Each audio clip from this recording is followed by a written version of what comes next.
Hello friend, भारतीय study compass में आपका स्वागत है।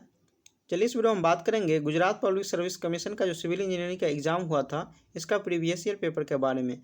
ये जो पेपर है जो एग्ज़ाम कंडक्ट किया था 4/3/2018 को, इसका ये सेकेंड पार्ट है और इसका वन पार्ट हम जो कल अपलोड कर दिए थे। जो नहीं देखें आप क्या कर सकते हैं, प्ले लिस्ट में जाके देख सकते हैं। और ये पार्ट 2 है। कल 100 क्वेश्चन था और आज 100 क्वेश्चन होगा और जितना भी न्यूमेरिकल रहेगा उसको हम एक्सप्लेन करने का कोशिश करेंगे जो पॉसिबल हो पाएगा, ठीक है। और मैं बता दूं, जिनको पीडीएफ चाहिए मेरे टेलीग्राम ग्रुप से जुड़ सकते हैं, भारतीय स्टडी कैंपस के नाम से। डिस्क्रिप्शन बॉक्स में इसका लिंक मिल जाएगा। तो चलिए स्टार्ट करते हैं। और स्टार्ट करने से पहले बता दूं, जो अभी तक भारतीय स्टडी कैंपस पे नए हैं प्लीज़ सब्सक्राइब करें। यहाँ रेड कलर का सब्सक्राइब का बटन दिखेगा, साथ में बेल आइकन को दबाना ना भूलें जिससे कि आपको टाइम टू टाइम अपडेट मिलता रहे। तो चलिए स्टार्ट करते हैं। तो चलिए स्टार्ट करते हैं। कल मैंने 100 क्वेश्चन अपलोड किया था और ये 100 क्वेश्चन लास्ट का जो बचा हुआ है वो मैं आज अपलोड कर रहा हूँ। तो चलिए देखते हैं 201 से। पहला क्वेश्चन है, to transfer large shear force through connection which of the following option is most suitable. तो इसका ऑप्शन सही हो जाएगा सी, स्टीफन सीटेड कनेक्शन। उसके बाद 202 देखेंगे। तो चलिए अब देखते हैं 202। As per IS 800 in the case of the plate girder with the vertical and horizontal stiffness, the greater and lesser unsupported clear dimension of a wave panel in term of wave thickness TW should not exceed respectively। तो इसका option जो सही हो जाएगा सी, 270 TW and 200 TW। मतलब क्या, 270 vertical के लिए और 200 जो है हॉरिजॉन्टल के लिए। उसके बाद 203 देखेंगे। उसके बाद 3 में vertical deflection of A Gentry girder of electrically operate crane over 500 kilometre is. तो इसका ऑप्शन सही हो जाएगा डी, स्पेन बट्टे 1000। उसके बाद 204 है, economical depth of the Gentry girder is about. तो इसका ऑप्शन हो जाएगा सी, 1/12 स्पेन। और जिनको बता दें स्पीड स्लो लगे आप क्या कर सकते हैं, इंक्रीज करके देख सकते हैं, ठीक है। उसके बाद 5 नंबर देखेंगे। If TPR are the cost of truss, purlin and roof covering respectively, then for economical spacing of roof truss। तो इसका सही ऑप्शन हो जाएगा बी, T = 2P+R। उसके बाद 206 देखेंगे।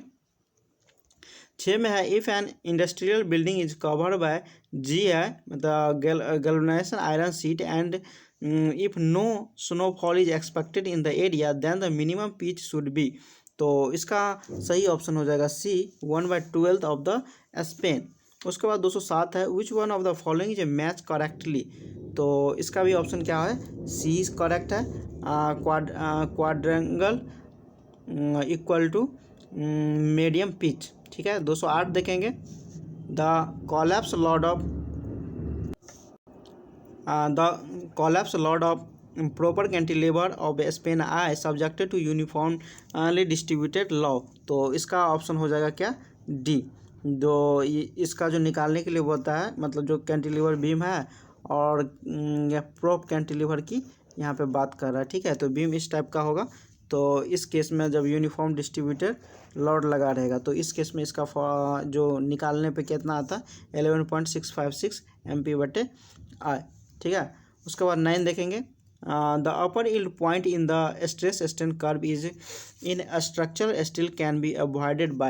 तो ये अवॉइड किया जाता है हॉट वर्किंग के द्वारा, ठीक है। उसके बाद 10 देखेंगे, poisonous ratio of structure steel in plastic range is. तो इसका ऑप्शन हो जाएगा डी, 0.5। इसके बाद 11 देखेंगे, in project management an important principle in drawing a network.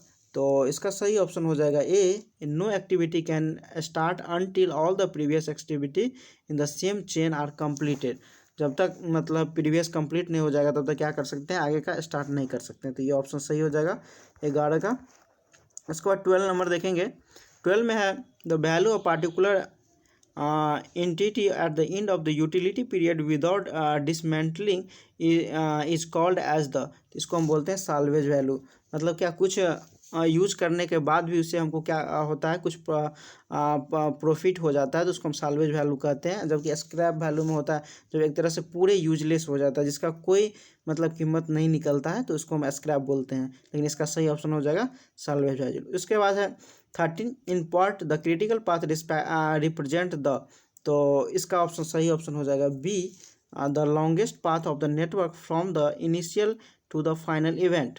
उसके बाद 14, the probability distribution taken to represent the complete time in PERT analysis, तो इसका सही ऑप्शन हो जाएगा सी, बीटा डिस्ट्रीब्यूशन। इसके बाद 15 नंबर देखेंगे। 15 में है the optimum optimistic most likely and pessimistic time estimation of activity are 5, 10 and 21। मतलब ये तीनों का वैल्यू दिया हुआ है day, what is the expected time and standard deviation. देखिए हमको तीनों का दोनों निकालने के लिए, तो देखिए एक्सपेक्टेड टाइम का जो मेरा फार्मूला होता है यहाँ पे देखिए टी,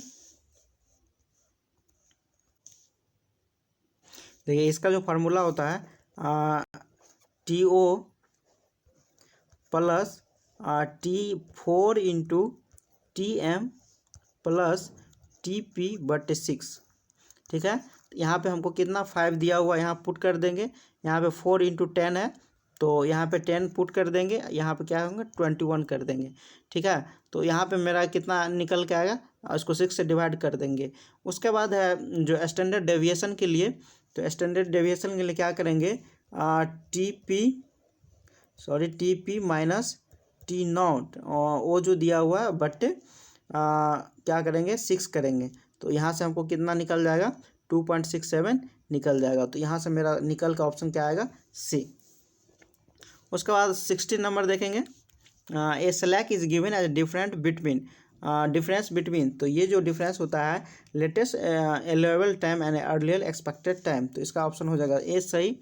उसके बाद 17 है if the probability factor is 0 the chance of the completion of the project is schedule time are, तो इसका 50% चांसेज होता है।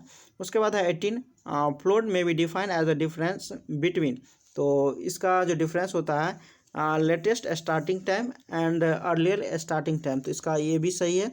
उसके बाद है B latest finish time and earlier finish time, तो बी भी सही है। उसके बाद सी है time available and the time required to completed the activity, तो यानी ओवरऑल सही है, ठीक है। इसका ऑप्शन डी हो जाएगा। उसके बाद है 19 interfering float is the difference between, तो ये जो डिफरेंस होता है total float and free float का, ठीक। तो बी ऑप्शन सही हो जाएगा। 20 है cost slope of the direct cost curve is given by, तो इसका ऑप्शन हो जाएगा ए, यानी crash cost minus normal cost बट normal time minus crash time. उसके बाद है 21 में पूछ रहा जो in the time cost optimization using CPM the crashing of the activity along the critical path is done starting with the activity having, तो इसका जो ऑप्शन सही हो जाएगा ए, लीस्ट कोस्ट स्लोप। उसके बाद है 22 the time by which the completion of an activity can be delayed without affecting the start of succeeding activity is called, तो इसको हम क्या बोलते हैं फ्री फ्लोट, जब सक्सीडिंग एक्टिविटी को बिना अफेक्टेड किए जो है कंप्लीट किया जाता है। उसके बाद है 23 for an earth work if B is formation of width S is the side slope, L is the length of the section and D be the height of the embankment, the quantity of earth work can be given, तो इसका जो सही option हो जाएगा C, B plus S D into D L. तो उसके बाद 24 देखेंगे isotropic hardening is associated with, तो इसका सही ऑप्शन हो जाएगा क्या ए, डायलेटेशन ऑफ यील्ड सरफेस। उसके बाद 25 है for the simply supported beam width Spain L and flexibility rigidity E I if the total mass am the concentrated at the center then the natural frequency of the beam will be, तो इसका सही option हो जाएगा ए, 1/2 पाई √48 ए बट्टे ML3। उसके बाद next देखेंगे 26 if L equal to span of the suspension bridge, H equal to D, T equal to change in the temperature and alpha is the coefficient of thermal expansion of the cable material, उसके बाद then the sag in suspension cable due to change in the temperature can be given as. तो इसका सही option हो जाएगा A 3/16 into L/H into alpha into T. उसके बाद 27 विच one of the following is not an example thermoplastic. तो इसका सही ऑप्शन हो जाएगा डी, क्योंकि ये थर्मोसेटिंग प्लास्टिक है, ठीक है, थर्मोप्लास्टिक नहीं है। तो इसका सही ऑप्शन हो जाएगा डी, बेकेलाइट। उसके बाद 28 है the location of share centre of the channel section so below. तो इसका सही ऑप्शन हो जाएगा ए पी, मतलब पी पॉइंट पे होगा, ठीक है। अब 29 देखेंगे। 29 में चलिए 29 नंबर अब देखेंगे। तो 29 नंबर में average annual rainfall in CM at 4 existing rain gauge station in a basin are 105, 79, 70 and 66. If the average depth of rainfall over the basin is to be estimated within 10% error, then additional number of gauge needed will be। तो देखिए इसको निकालने के लिए हम क्या करेंगे, हम नंबर निकालने के लिए फॉर्मूला जानते हैं, n इक्वल टू होता है CV बट ई, जितना भी ईरर है का स्क्वायर, ठीक है। तो स्क्वायर यहाँ पे हम यूज़ करते हैं। तो यहाँ पे अब हम क्या करेंगे, CV निकालने के लिए क्या करेंगे, इसका फॉर्मूला होता है सिग्मा बटे एक्स, एक्स मतलब मीन वैल्यू ये है एक्स इंटू 100। उसके बाद सिग्मा निकालने के लिए क्या करेंगे, सिग्मा निकालने के लिए समेशन ऑफ एक्स रूट के अंदर माइनस एक्स जो मीन वैल्यू है उसका होल स्क्वायर बटे n-1। जब ये कर देंगे तो मैं यहाँ तो सिग्मा निकल जाएगा, और एक्स मीन निकालने के लिए क्या करेंगे, जितना भी गॉज का वैल्यू दिया हुआ है, ठीक है, बटे n, जितना नंबर रहेगा वो ये सबको ऐड करके इतना n से डिवाइड कर देंगे, तो मेरा x का वैल्यू निकल जाएगा। उसके बाद x मीन का वैल्यू निकल जाएगा, या इसमें से x को घटा देंगे, सिग्मा का वैल्यू निकल जाएगा, फिर हमको क्या होगा, CV का वैल्यू निकल जाएगा। यहाँ CV का वैल्यू पुट कर देंगे तो हमको नंबर ऑफ गॉज निकल जाएगा। और यहाँ पे क्या कर रहा है, 4 एग्जिस्ट कर रहा है, तो जितना n आएगा इसमें से हम 4 घटा देंगे तो मेरा कितना, तो ऑप्शन जो आ जाएगा ए यानी 1 होगा, ठीक है ऑप्शन। तो चलिए 30 नंबर देखेंगे। 30 नंबर है, एक सेकेंड,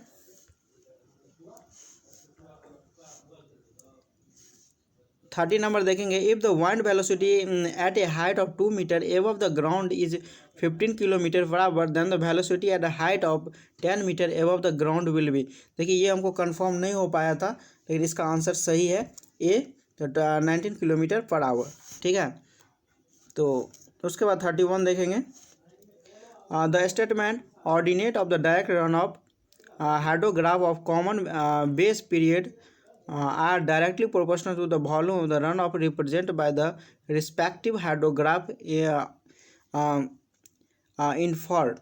तो इसका जो ऑप्शन हो जाएगा ए, प्रिंसिपल ऑफ लीनियरिटी, ठीक है। उसके बाद नेक्स्ट है 32। If the maximum rainfall depth of 300 mm in 24 hour has a return period of 100 year, then the probability of 24 hour rainfall equal to greater than 300 mm occurring at least once in year is given by। तो देखिए इसको निकालने के लिए क्या करते हैं, 1 minus P के पावर n, ठीक है, यूज़ करते हैं। p बराबर कितना होता है, 1/t, जो यहाँ पे हमको टाइम पीरियड दिया है, मतलब कितना, वो 100 दिया हुआ है, ठीक है। ये n का वैल्यू यहाँ पे कितना हो जाएगा, 10 हो जाएगा। तो जब हम इसको सॉल्व करेंगे, यहाँ देखिए 1/100 कर देंगे, 1 माइनस 1/100 तो कितना हो जाएगा, तो 0.99 के पावर 10 हो जाएगा। तो इसका ऑप्शन सही हो जाएगा बी। इसके बाद 33 देखेंगे। 33 में in order to prepare two hour unit hydrograph from a hour unit hydrograph which of the following method will be applied. तो इसका सही ऑप्शन हो जाएगा बी, एस कर्व मेथड। उसके बाद 34 है trap efficiency of a storage reservoir is define as. तो इसका सही ऑप्शन हो जाएगा B, total sediment deposit in a given period by total sediment inflow in that period. तो इसका सही ऑप्शन हो जाएगा 34 का बी। इसके बाद 35 है economical height of dam is that height for which. उसके बाद सही ऑप्शन हो जाएगा ए, cost per unit of storage is minimum. 36 है इसके बाद, the duty of crop is 432 hectare per cum when the base period is 100. the delta पूछ रहा है, ठीक है। तो डेल्टा निकालने के लिए फॉर्मूला होता है डेल्टा इजकल टू 8.46, एक सेकेंड, हाँ, तो इसका फॉर्मूला होता है डेल्टा बराबर 8.64 इंटू बेस पीरियड बी बट ड्यूटी, ठीक है। तो यहाँ पे मेरा क्या है, ये जब मीटर में होगा तब ये होगा, नहीं तो 864 होगा जब सेंटीमीटर में होगा। तो तब यहाँ पे हम सब वैल्यू पुट कर देंगे तो मेरा क्या होगा, यहाँ पे ड्यूटी निकल जाएगा, ठीक है। तो इसका सही ऑप्शन हो जाएगा बी। उसके बाद 37 है, the force considered for the analysis of elementary profile of gravity dam under the empty reservoir condition is. तो इसका सही ऑप्शन हो जाएगा सी, सेल्फ वेट। उसके बाद 38 देखेंगे। 38 में है sprinkler irrigation system is suitable when the land gradient is steep and the soil easily erodible. तो इसका सही ऑप्शन हो जाएगा ए। उसके बाद 39 है, the amount of irrigation water required to meet the evapotranspiration need of the crop during its full growth is called. तो हम इसको बोलते हैं कंजर्वेटिव इरिगेशन रिक्वायरमेंट। इसका सही ऑप्शन हो जाएगा सी। उसके बाद है a tubewell having a capacity of 4 metre cube per hour operation for 20 hour each day during the irrigation season, how much area can be commanded if the irrigation interval is 20 days, ठीक है। तो इसको हम यदि solve करना होगा तो 4 into 20 into फिर यहाँ पे 20 डेज दिया हुआ है, ठीक है। अब बटे मीटर में इसको ले जाएंगे 0.07, इसको डिवाइड करेंगे तो मेरा ऑप्शन आ जाएगा डी। उसके बाद 41 है, channel design by Lacey theory has been mean velocity इतना, तो if the silt factor is unity then the hydraulic mean radius. देखिए तो ये आर बराबर कितना होता है 5/2 वी स्क्वायर, एक सेकेंड, तो इसका जो आर बराबर फार्मूला होता है 5/2 वी स्क्वायर बटे एफ, ठीक है। एफ इज क्या है, सिल्ट फैक्टर है जिसका वैल्यू 1 है, यहाँ पे वी स्क्वायर इक्वल टू 1 है तो ये भी 1 ही हो जाएगा, यानी 5/2 2.5 इसका सही आंसर हो जाएगा। उसके बाद है 42, when the outlet from a storage reservoir is uncontrolled as it in a freely operating spillway, the peak of outflow hydrograph occurs at। तो इसका सही ऑप्शन हो जाएगा A, the point of intersection of the inflow and outflow hydrograph. उसके बाद next देखेंगे 43 है, the vertical hydraulic conductivity of the top soil is certain stage is 0.2 cm per hour, a storm intensity 0.5 cm per hour occurs over the soil for indefinite period, assuming the surface drainage to be adequate, the infiltration rate after the storm has lasted for a very long time shall be। तो ठीक है, तो इसका जो सही option होगा मतलब उतना ही रह जाता है, तो इसका सही ऑप्शन हो जाएगा बी, 0.2 cm per hour। उसके बाद है catchment consist of 35% area with run of coefficient 0.45 with the remaining 65% area with the run of coefficient 0.5 the equivalent run of coefficient. तो देखिए इसको हम जो निकालना है तो हम क्या करेंगे 0.35 इंटू 0.45 कर देंगे प्लस 0.65 इंटू 0.55 कर देंगे, ठीक है। तो यहाँ से मेरा ऑप्शन निकल के आ जाएगा बी। नीचे में हम क्या करते हैं एरिया करते हैं, तो इसका 100% हाई, तो इसका सही ऑप्शन हो जाएगा बी, 0.515। उसके बाद 45 है, a linear reservoir is one in which, तो इसका सही ऑप्शन हो जाएगा B, storage varies linearly with the outflow rate. उसके बाद 46 है, और एक canal was designed to supply the irrigation needed of 1200 hectare of land growing rice और 140 days of the base period having a delta of 134 cm. If the canal water is use irrigation wheat base period 120 days having a delta of 52 cm, the area of that can be irrigated. देखिए तो यहाँ पे हमको area बोल रहा है, तो यहाँ पे देखिए डिस्चार्ज हम मैक्सिमम लेते हैं, तो डिस्चार्ज इक्वल टू हमको क्या फार्मूला होता है, क्यू इक्वल टू होता है ए बट्टे डेल्टा, सॉरी डेल्टा बोल रहे हैं डी टी. तो यहाँ पे दोनों के लिए क्यू हम समान ही लेंगे, तो ए बट्टे डी टी. अब यहाँ पे हमको डी टी का वैल्यू निकालना पड़ेगा, तो डी टी बराबर हम क्या लिखते हैं 8.64 इंटू जो बेस पीरियड हमको दिया हुआ है दोनों क्रॉप के लिए. ठीक है, तो इसके लिए बेस पीरियड यहाँ पे लिख देंगे, और इसका जो है मेरा क्या दिया हुआ है, डेल्टा दिया हुआ है, तो यहाँ पे डेल्टा का वैल्यू लिख देंगे. इसी तरह हम इसका भी क्या करेंगे, वैल्यू पुट कर देंगे, और यहाँ पे एरिया एक का दिया हुआ है, एक का निकालना है, तो हम दोनों इक्वेशन से क्या होगा, हमको यहाँ से एरिया निकल जाएगा. ठीक, तो हम नेक्स्ट देखते हैं. उसके बाद 47 है the conservative use of water for a crop during a particular stage of growth is 2 mm per day. The maximum depth of the available water in the root zone is 60 mm. The irrigation is required when the amount of available water is 50% of maximum available water in the root zone. Frequency of irrigation should भी. देखिए frequency of irrigation कहता है जितना water available है but take consumptive use. ठीक है, तो water क्या डेप्थ के लिए है 60 mm. 60 mm से क्या कहता है 50 mm, 50% इसका क्या होता है अवेलेबल है. ठीक है, तो इसका 50% हो जाएगा, यानी 30 mm. अब बट्टे मेरा कितना है 2 mm पर डे, इस 2 से डिवाइड कर देंगे तो मेरा कितना आ जाएगा 15. तो इसका सही ऑप्शन हो जाएगा बी. उसके बाद 48 है as per the Lacey method for design of alluvial canal identify the true statement from the following. तो इसका सही ऑप्शन हो जाएगा A wetted perimeter increase with an increase in design discharge. उसके बाद 49 submerge unit weight is based on the principle of. तो ये जो बेस्ड है आर्किमेडीज के सिद्धांत पर, तो इसका सही ऑप्शन हो जाएगा सी.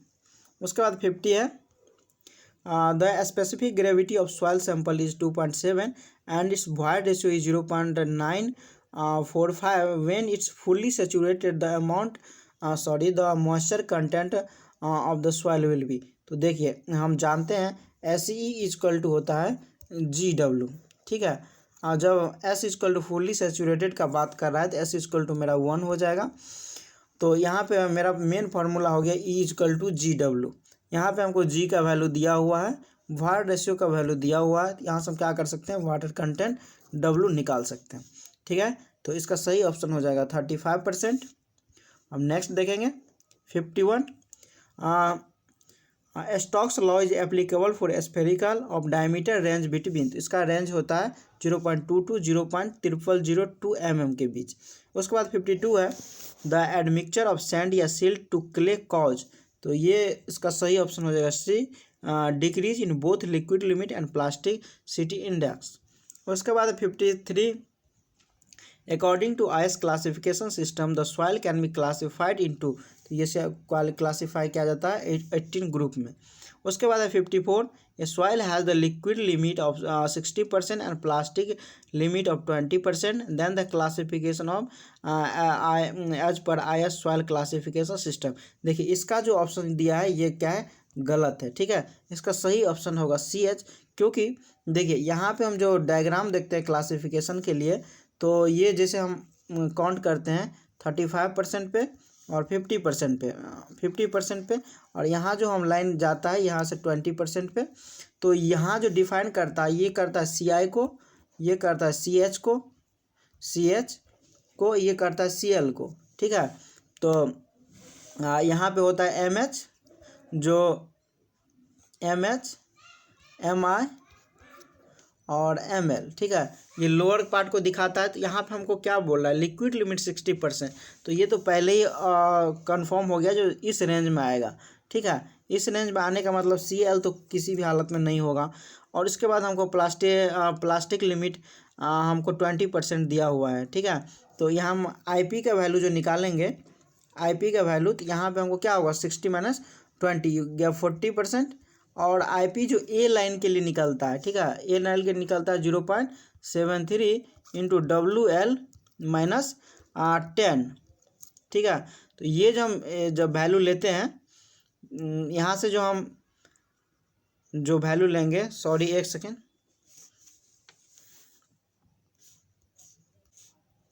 सॉरी यहाँ पे जो हम बात कर रहे थे ए लाइन के लिए, तो यहाँ पे हम I P equal to A line के लिए क्या करते हैं 0.73 इंटू WL माइनस 20 को घटाते हैं, ठीक है।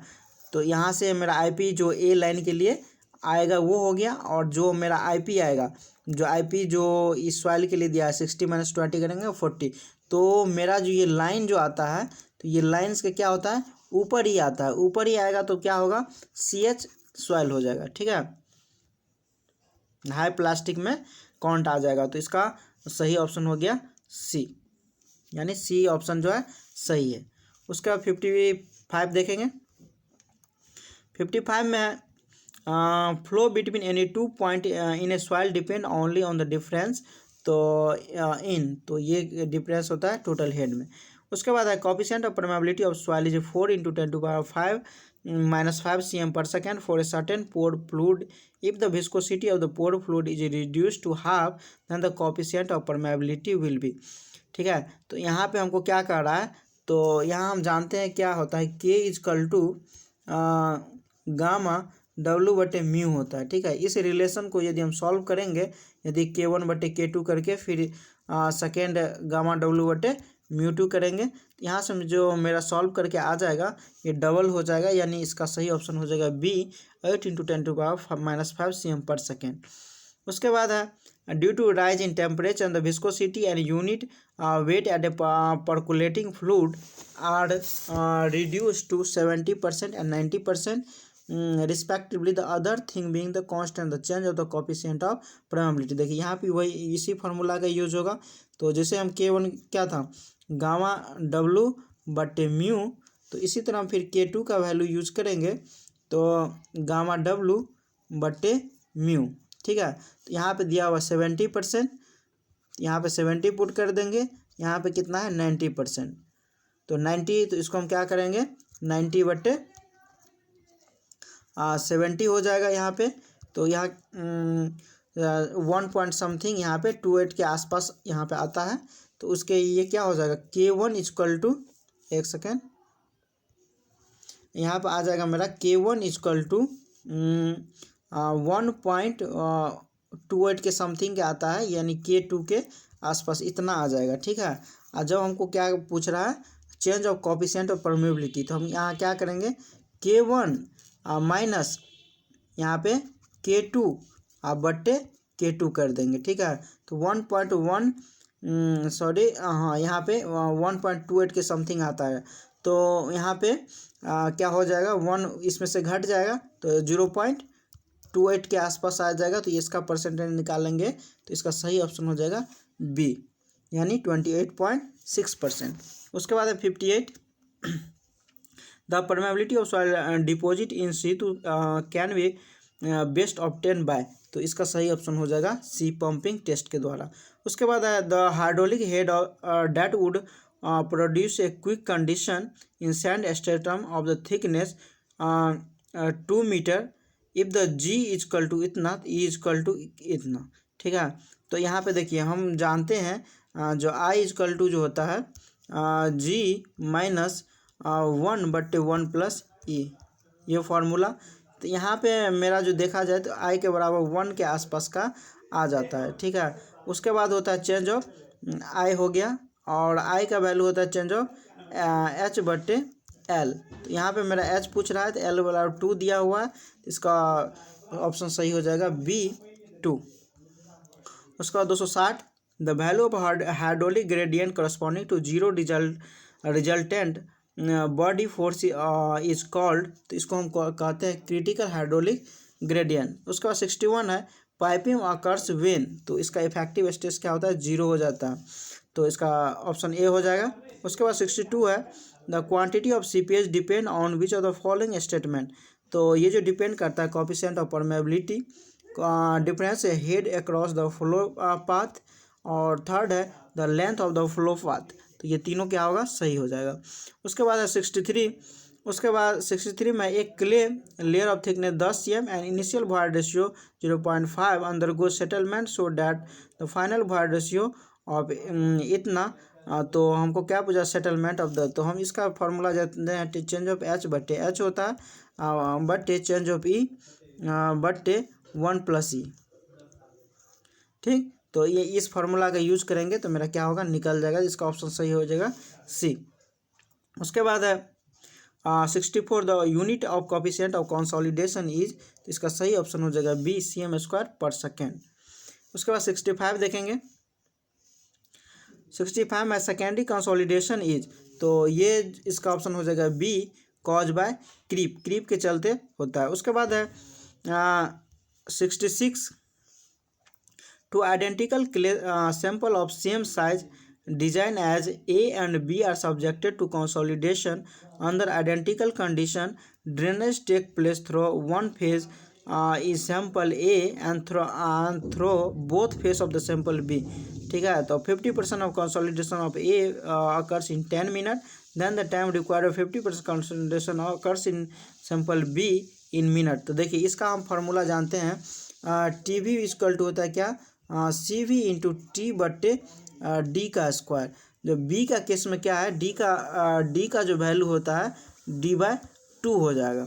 ठीक, अब इस रिलेशन से हम क्या है, टीवी का वैल्यू दोनों में इक्वल है, तो यहाँ पे हम क्या करेंगे, इसके केस में भी CV टी और D² लेंगे, लेकिन यहाँ क्या करेंगे, D/2 का स्क्वायर कर देंगे। अब इस रिलेशन से जो जो हमको दिया है वो पुट कर देंगे, जो नहीं दिया है तो सेम मान के इसको क्या करेंगे, हटा देंगे। तो यहाँ पे जो मेरा एग्जैक्ट वैल्यू निकल के आ जाएगा डी ऑप्शन यानी 2.5। उसके बाद है failure plane in direct shear test, तो इसका ऑप्शन हो जाएगा बी, हॉरिजॉन्टल होता है। उसके बाद है if the cohesion of pure clay found in an unconfined compressive strength test is 1 kg/cm², then the unconfined compressive strength is in kg/cm²। तो देखिए हम जानते हैं C इक्वल टू होता है Q/2। ठीक है, अब यहाँ पे हमको कोहेशन का वैल्यू कितना दिया हुआ है, 1 दिया हुआ है, और हमको Q बोल रहा है निकालने के लिए, यानी अनकन्फाइंड कंप्रेसिव स्ट्रेंथ। तो Q बराबर हो जाएगा यहाँ पे 2 × C। यहाँ से ऑप्शन सही क्या हो जाएगा, बी, यानी इसका सही ऑप्शन हो जाएगा B/2। उसके बाद है 69 in an undrained triaxial compressive test the sample failure at deviated stress 200 kN/m², when the cell pressure was 100 kN/m², the cohesion intercept in this case would be। तो देखिए यहाँ पे हमको क्या कर रहा है, कोहेशन निकालने के लिए, तो यहाँ पे हम जो फार्मूला जानते हैं, σ1 = σ3 10² 45 + 5/2 + 2C × 10 45 + 5/2। ठीक है, तो ये हम फार्मूला जानते हैं। यहाँ पे हमको क्या दिया हुआ है, द वैल्यू यहाँ पे दिया हुआ है, तो कोहेशन हमको C का वैल्यू बोल रहा है निकालने के लिए। ठीक है, तो यहाँ पे हम क्या करेंगे, यहाँ पे डेविएटेड दिया है σ1 निकालेंगे, क्या करेंगे, σ3 + σD कर देंगे। ठीक, और यहाँ पे अनड्रेन ट्रायक्सियल के लिए दिया हुआ है, तो यहाँ पे हम क्या करेंगे, 5 को 0 मान लेंगे, तो यहाँ से मेरा क्या आ जाएगा, ऑप्शन निकल के C इक्वल टू आ जाएगा बी, 100 kN/m²। उसके बाद है in an compaction test if the compacting effort is increase it will result in, तो ये क्या होगा, increase maximum dry density increase कर जाता है, जबकि डिक्रीज कर जाता है ऑप्टिमम मॉइस्चर कंटेंट। इसका सही ऑप्शन हो जाएगा C. 71 in a plate load test the size of the plate recommended for gravel and dense sandy soil, तो इसका ऑप्शन हो जाएगा ए, 30 cm²। उसके बाद 72 है the cohesion and the density of the soil are 2 ton/m² and 2 ton/m³ respectively. The factor of safety 2, the stability number 0.1 the safe height of the slope. देखिए हम stability number S बराबर जो मेरा फॉर्मूला होता है सी बट्टे gamma into gamma W into factor of safety into H. ठीक है, यहाँ पे हमको क्या पूछ रहा है, हाइट निकालने के लिए पूछ रहा है, तो सभी वैल्यू क्या करेंगे, पुट कर देंगे। तो यहाँ पे मेरा सही ऑप्शन हो जाएगा सी, यानी 5 मीटर। उसके बाद है if the ratio of width of foundation to the width of the plate is 5 times the ratio of the corresponding settlement in a clay soil is. तो इसका देखिए हम जानते हैं जो क्ले सॉइल के लिए एस एफ बट्टे एस बी, जो इसका प्लेट का ये हो गया फील्ड का, तो ये होता है बी एफ बट्टे B P, sorry B B, sorry यहाँ पे पी मान लेते हैं प्लेट के लिए। तो यहाँ पे हम वैल्यू पुट कर देंगे जो जो दिया हुआ है, तो हमको रेशियो में क्या आ जाएगा, यहाँ पे देखिए तो हमको दिया हुआ है विड्थ ऑफ द प्लेट इतना तो इतना, तो ये तो हमको इसका सही ऑप्शन निकल के आ जाएगा क्या, 5:1। उसके बाद है according to Terzaghi theory the ultimate bearing capacity at ground surface for a purely cohesive soil and for a smooth base of steep footing not C is the unit of cohesion soil. तो देखिए इसके लिए जब हम बात करते हैं purely clay soil के लिए, तो हम एन सी का यूज करते हैं। ठीक है, एन सी इंटू सी कोहेशन का, तो यहाँ पे सी हमको दिया हुआ है और एन के जगह 5.4 यूज करते हैं, तो 74 का ऑप्शन हो जाएगा बी। उसके बाद 75 देखेंगे, 75 में group efficiency of A friction pile in a clay is, तो इसका सही ऑप्शन हो जाएगा लेस देन 100, मतलब फ्रिक्शन पाइल इन क्ले के लिए जब देखेंगे तब। उसके बाद 76 है अंदर रिम पाइल आर यूजुअली, ये जो होता है बोर पाइल होता है, इसका ऑप्शन सी हो जाएगा। उसके बाद range of the N value of very loose sand is, तो इसका रेंज होता है 4 to 10। उसके बाद 78 देखेंगे when the velocity distribution is uniform over the cross section the correction factor for momentum, तो इसका सही ऑप्शन हो जाएगा B1। उसके बाद है 79 the hydraulic jump always occurs from, तो ये जो होता है below critical depth to above critical depth, जैसे ऐसे मेन होता है गेट कर लेते हैं, तो ऐसे जो जाता है तो क्या होता है हाइड्रोलिक जंप क्रिएट होता है, तो इसका ऑप्शन हो जाएगा ए।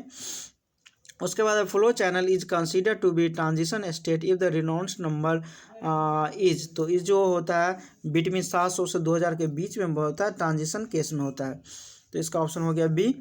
81 देखेंगे the height of hydraulic jump is equal to, तो ये होगा difference in the conjugative depth. उसके बाद 82 है the specific speed of a turbine is defined as the speed of a unit of such a size that is, तो इसका सही option होगा C produce unit power for unit head.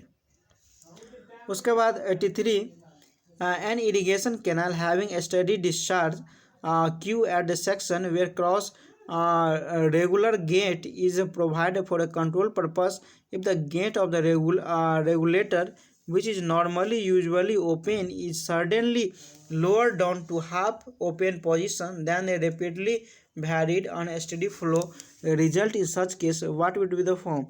देखिए इस case में होता है क्या, पॉजिटिव सर्च जब मूवमेंट करता है अपवर्ड डायरेक्शन और नेगेटिव सर्च होता है मूवमेंट इन डाउनवर्ड डायरेक्शन, सही ऑप्शन हो गया ये 83। उसके बाद 84 देखेंगे stream line equipotential line are line at the, तो ये होता है ऑर्थोगोनली क्या करता है एक दूसरे को मीट करता है, इसका ऑप्शन हो गया सी। उसके बाद 85 the descending order precision among the following type of surveying is, ठीक है, तो इसका जो हम देखेंगे तो डिसेंडिंग ऑर्डर में पूछ रहा है, तो पहला जो होता है होगा यहाँ पे माइक्रो ऑप्टिक्स थियोडोलाइट, उसके बाद 3 थियोडोलाइट, उसके बाद कंपास, उसके बाद चेन, तो ये हो गया डिक्रीजिंग ऑर्डर में, इसका ऑप्शन हो गया सी। उसके बाद 86 देखेंगे पिक द इनकरेक्ट पेयर, तो इसका जो इनकरेक्ट पेयर होगा C plaster lath equal to marking the terminal point. उसके बाद 87 है systematic error in surveying are, तो ये होता है इसका ऑप्शन सही हो जाएगा डी कम्युलेटिव। उसके बाद है 88 agonic line pass through the point of, तो ये होता है इसका ऑप्शन हो जाएगा डी जीरो डिक्लिनेशन। उसके बाद 89 है the process of turning the telescope of a theodolite in a horizontal plane is called, तो इसको हम क्या बोलते हैं स्विंगिंग बोलते हैं। उसके बाद है 90, विच one of the following is carry out by two theodolite method. तो इसका ऑप्शन हो जाएगा ए सर्कुलर कर्व रेंजिंग। उसके बाद 91 देखेंगे, which one of the following statement is incorrect. तो ये जो गलत है, contour interval on a map can be vary, ये वैरी नहीं करता है। तो 91 हो गया। उसके बाद 92 देखेंगे, IRC standard loading for bridge design are. तो इसका सही ऑप्शन हो जाएगा D, class A, class B, class A and class 70 R. उसके बाद 93 सस्पेंशन ब्रिज आर। तो ये जो एक तरह से होता है, इसका ऑप्शन हो जाएगा B, suitable for long span के लिए। उसके बाद 94 में the stream at the ideal bridge site should be. तो ये होता है well defined and as narrow as possible. उसके बाद 95 floats are use to measure, ये मेजर करता है वेलोसिटी ऑफ स्ट्रीम। उसके बाद 96 the sensitiveness of the bubble tube is theodolite would be decrease if the velocity of liquid क्या होगा, increase करेगा, तो ये डिक्रीज कर जाएगा। उसके बाद है keeping the instrument height as 1.5 metre, height of staff is 4 metre, the slope of the ground as a 1/10, the side distance of the down slope must be less then.